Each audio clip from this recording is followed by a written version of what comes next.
अरे चुप रहो आप यार, मैडम शांति दिमाग रखिए। खराब कर रखा है फालतू का।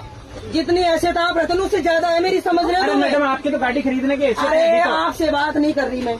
नहीं तो आप सामने वाले पैसेंजर को धमका रहे हैं, इसे धमका धमकी रहे। बोलते हैं। सही है। और आप पुलिस की भाषा में ही बोलते हैं मेरे हिसाब से। बस तो पुलिस में ही हूँ मैं, हाँ तो इसीलिए कह रहा हूँ समझ गए? मेरा पूरा डिपार्टमेंट डीआर में DRM तक है मेरे इसमें रेलवे तो में। कह रहा हूँ और आप अभी गाड़ी फोन खरीद- लगाऊंगी ना लगा तो लीजिए। सबका सब हिल जाओगे। हाँ, लगा लीजिए, समझ लगा गए? लीजिए, हिला दीजिए रेल हिला को। दीजिए। मुझे ये बताओ, हाँ। 4:30 बजे से हमने ट्रेन में बैठे हैं, हाँ। 10 बजे तक हम बैठ के सफर करें। बिल्कुल। तो फिर 1100 रुपए किस बात पे दिए हमने, बताओ? आपने बैठने के दिए रात को नहीं 10 दिए बजे से हमने। लेकर सुबह 6 सीट बजे इसलिए तक। करवाइए फिर हमने, सीट इसलिए करवाई है ताकि आप इस पे बैठ के यात्रा करें। रात को 10 से बैठने सुबह 6 बजे तक बैठने आप के लिए तो सोएंगे। स्लीपर भी जा रहा है और वो स्लीपर वो भी भी है तो जनरल लोकल भी डिब्बा जा भी रहे है। हैं। हाँ तो हाँ, लोकल बिल्कुल। भी जा रहा है। बिल्कुल। हाँ तो फिर इसमें से बैठना ही, अगर बैठना ही होता तो पैसे दिए हैं इसलिए 1100 हाँ। दिए। बिल्कुल हाँ, हाँ, तो फिर ये रेल का नियम है, और क्या आपको रेल उसी का के तहत यात्रा करनी पड़ेगी। करनी पड़ेगी। हल्ला करने से कुछ नहीं होगा। ये तो कोई तरीका नहीं हुआ।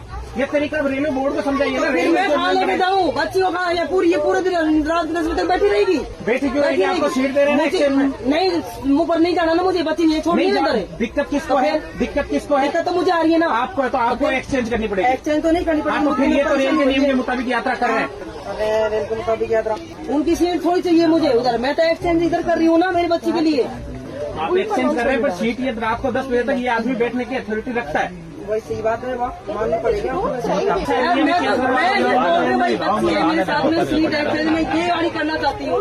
तो आप करिए ना। आप भी समझने की कोशिश नहीं करें, उनके सपोर्ट में बोल रहे हो आप। मैं रेल का नियम बता रहा हूँ आपको, सपोर्ट किसी के पक्ष में नहीं हो। मैं मेरी इनसे जानकारी है ना आपसे। नहीं तो फिर आप ये भी तो बोल सकते हो ना कि ठीक है भाई साहब आप ये सीट वो लेडी के ऊपर बैठी वो इस पे आ जाएगी। नहीं तो मैं इनको कैसे बोल दूँ जो चीज रेल मुझे नहीं कहती, आप अपने नियम के गलत चली जाओगी क्या? सही बात है, नियम के हिसाब से तो कोई नहीं चलता। वो तो मुझे भी पता है, ना रेल चलती है ना पुलिस चलती है ना कोई और डिपार्टमेंट चलता है। जब नियम आती है तब नियम से ही चलता है। लेके कोई नहीं चलता नियम के हिसाब से, मुझे पता है। सर आज तो ये खाता भी नहीं खा देते ना, सर जान तोड़ दूंगी एक में।